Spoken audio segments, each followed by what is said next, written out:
2019 का लोकसभा चुनाव नजदीक है और तकरीबन 2 हफ्ते में आचार संहिता लागू हो जाएगा। इस आचार संहिता के लागू होते कोई भी राजनीतिक दल मीठे मुहावरे जनता को नहीं सुना सकते। ऐसे में 2 पार्टियां सुर्खियों में है, होना भी लाजमी है, क्योंकि ये 2 पार्टियां बिहार की है और बिहार लोकसभा चुनाव में कितना ज़रूरी होता है, कितना महत्वपूर्ण होता है, ये किसी से छिपा नहीं है। क्योंकि बिहार के साथ इसके पड़ोसी राज्य यूपी बहुत महत्वपूर्ण होते हैं किसी भी सरकार को केंद्र में शासित करने के लिए। नमस्कार, स्वागत है आप सभी का न्यूज़ बिहार के यूट्यूब चैनल भारत लाइव में। लगातार मीडिया बता रही है कि किस तरीके से महागठबंधन के 2 बड़े घटक दल यानी कि राजद और कांग्रेस में आपस में ठन गई है। होना भी लाजमी है, क्योंकि राजद के तरफ से नेता प्रतिपक्ष के तौर पर तेजस्वी यादव हैं और पिछले कुछ महीनों में तेजस्वी यादव ने अपना कद बड़ा किया है।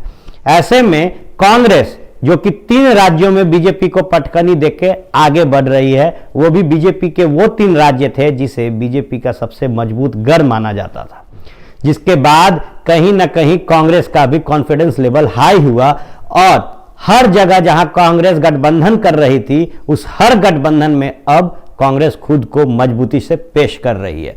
जिसके बाद कांग्रेस को जहां कम आंका जा रहा था, अब वहां कांग्रेस मुखर होकर सामने आ रही है और समझौता करने के लिए तैयार नहीं है। किसी भी टर्म एंड कंडीशन पे वो खुद को मजबूती से पेश कर रही है और कहीं ना कहीं यही कारण है कि अभी महागठबंधन में बिहार में सीट शेयरिंग फाइनल नहीं हुआ है। क्योंकि एक तरफ राजद जो मजबूती से महागठबंधन को पेश कर रही थी, वो 20 सीटों पर लड़ने की बात कर रही है, वहीं कांग्रेस भी कह रही है कि हम 15 सीट पर लड़ेंगे।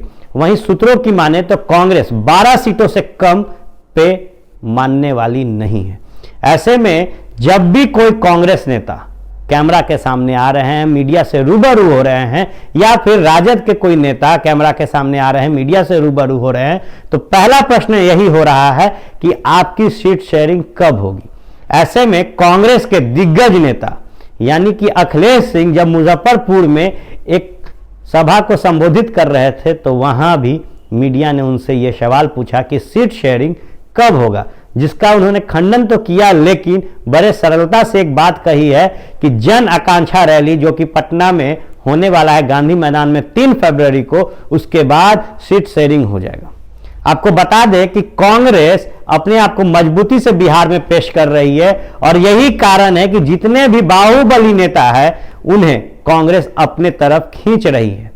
गौरतलब है कि अनंत सिंह एक बड़ा फैक्टर बन चुके हैं इस महागठबंधन में, क्योंकि एक तरफ तेजस्वी यादव ने अनंत सिंह के एंट्री के लिए नो एंट्री का बोर्ड लगा दिया है, वहीं कांग्रेस लगातार अपना इच्छा व्यक्त कर रही है और अपना झुकाव अनंत सिंह के लिए दिखा रही है। बीते कुछ दिन पहले अनंत सिंह ने बाइक रैली की थी, जिसमें कांग्रेस के कई दिग्गज नेता मौजूद थे। उनमें से एक थे अखिलेश सिंह, जो अनंत सिंह के ठीक बगल में खड़े थे।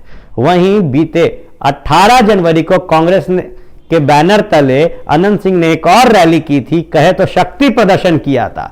लगातार जिस तरीके से अनंत सिंह अपना दावा पेश कर रहे हैं और हर जगह कांग्रेस के पार्टी से अपने चेहरा को आगे बढ़ा रहे हैं, तो कहीं ना कहीं जो सीट शेयरिंग का फॉर्मूला है उसे अनंत सिंह बिगाड़ तो रहे हैं, लेकिन कांग्रेस के खेमे को मजबूत भी कर रहे हैं।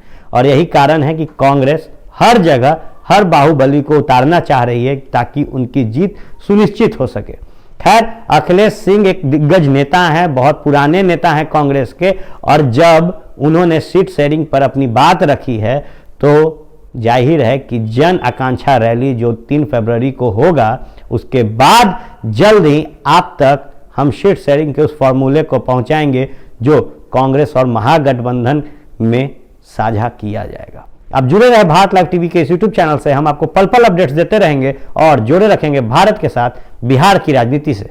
धन्यवाद। हमारे फेसबुक पेज को लाइक करें, ट्विटर पर फॉलो करें न्यूज़ बिहार लाइव, और साथ ही साथ हमारे यूट्यूब चैनल को सब्सक्राइब करें। सब्सक्राइब करने के बाद बेल आइकन दबाना ना भूलें। धन्यवाद।